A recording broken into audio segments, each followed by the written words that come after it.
Hello and welcome to this video.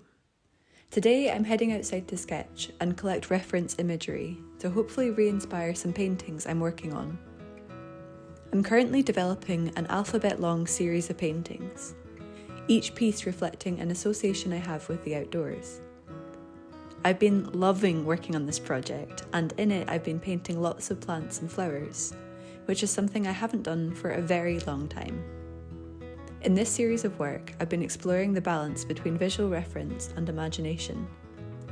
When it comes to drawing plants, I've definitely found myself falling on the side of imagination and getting a little short on ideas in this week's paintings.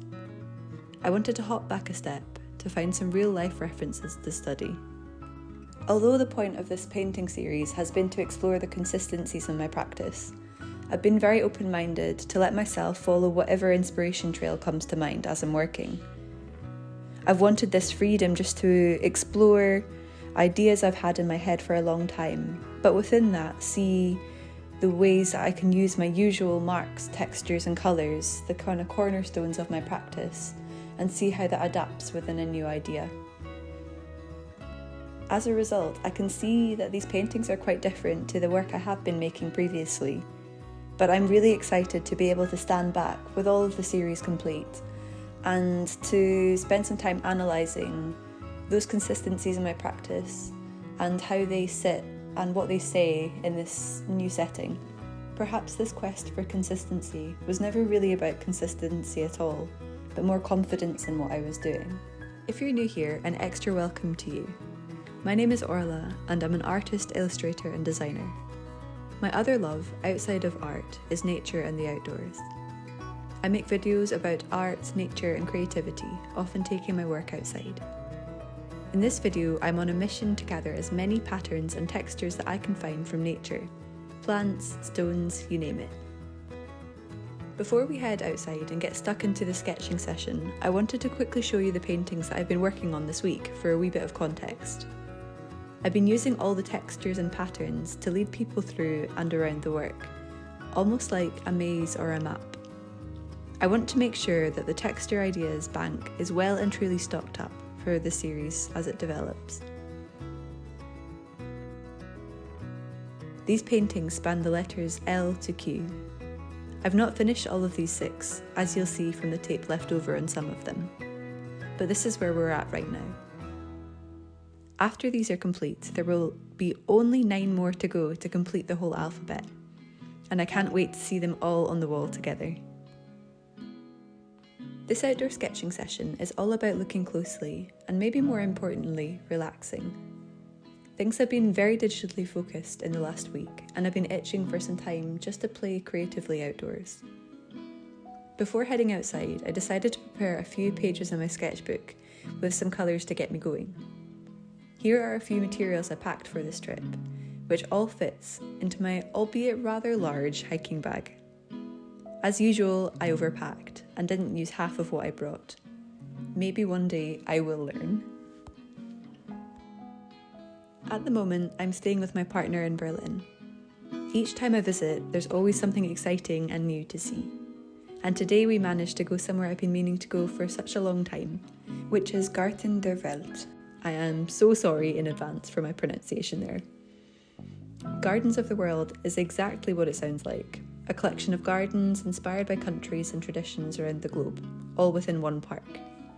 And I've got to say we couldn't have picked a better day for it. And variety of plants I sure did get. I didn't expect there to be so much architecture within the gardens, and I ended up being really drawn to all of the different buildings nestled in amongst the nature. I think there's something in there connected to home and dwelling to put away to explore another day in my work. The first sketch I made was of a beautiful glowing red tree.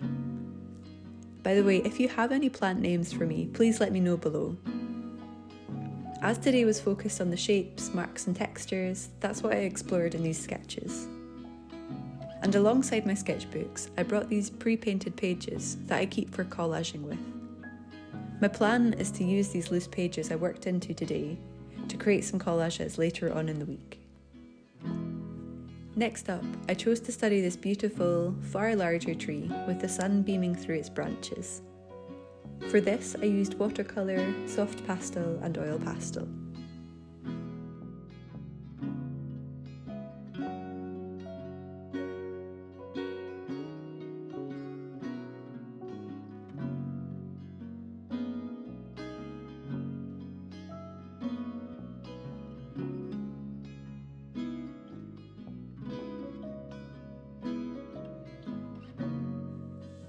The Japanese garden was stunning, as expected of course, and I had so many textures to reference here. I know I had outlined myself to sketch plants, but I couldn't help but being drawn to the lines in the gravel here.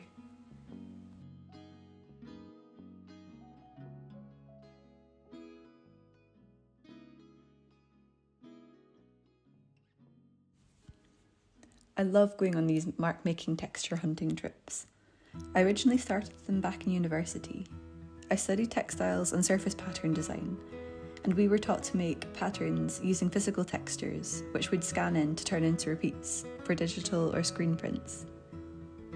There's so much of this ethos of drawing for print that remains in my practice in painting today. I think learning to draw this way is a big part of why and how I paint loosely still. On this texture hunting mission, and throughout the creation of this series of paintings, I've been thinking so much about pattern in my work. I've also been getting excited about taking some of these motifs back into pattern making again. Another item on my eternally long list of project ideas to explore down the line. It's been a secret dream of mine to design pattern collections for fabrics or wallpapers that accompany my painting collections. There's always something so rewarding about seeing work on things out there in the world, which people can use in their everyday lives to make their day a little brighter.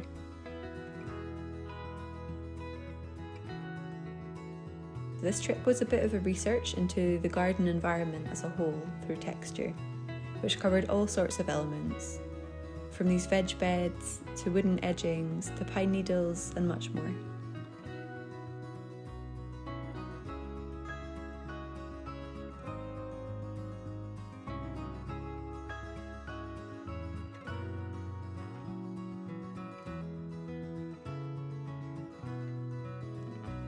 It's been so good to get the opportunity of a full day outside and to make the most of the seasons changing.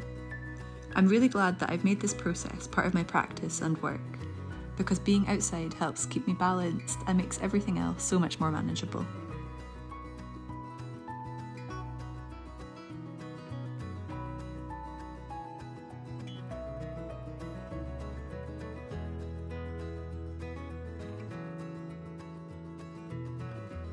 Later on at the park cafe, I took some time to spread out across the table and to work through some ideas that had come along when I was walking. I always find that the sketches I do on the move act very much like notes for later. Ideas I'll have banked to grow into more finalised ideas, either when I'm seated outside or back in the studio another day.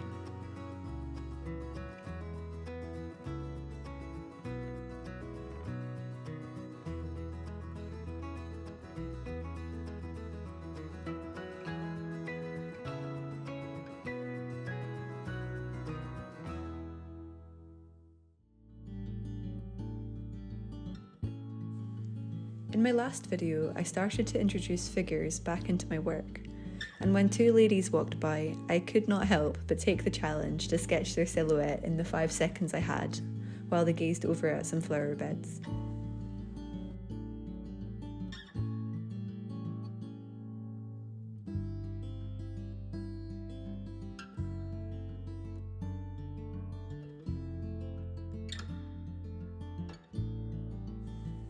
Once again, I'd love to thank everyone who's been signing up to the Outdoor Sketchbook Collective over on my Patreon. This is going to be where I share my educational content and tutorials. This week I've been working on creating free examples for the community that demonstrates the kind of resources that will be included in each of these 2 new tiers, which will be launching at the end of October.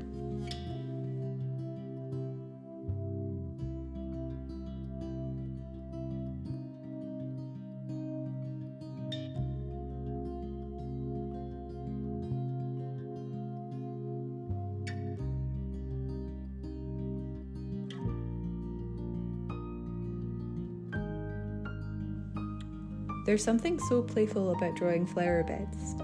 They're like a riot of good energy, and it's really satisfying to try and note down their beauty, their vibrancy, and contrast. Wildflower beds are probably my favourite. I've always been a fan of the more wild, looser, less manicured forms, which, judging by my sketches, probably isn't all that surprising.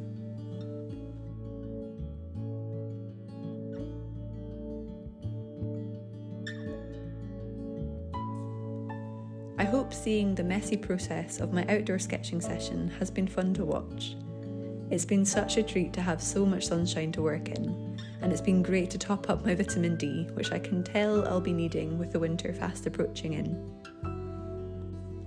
As always, thank you so much for watching, and I will see you outside.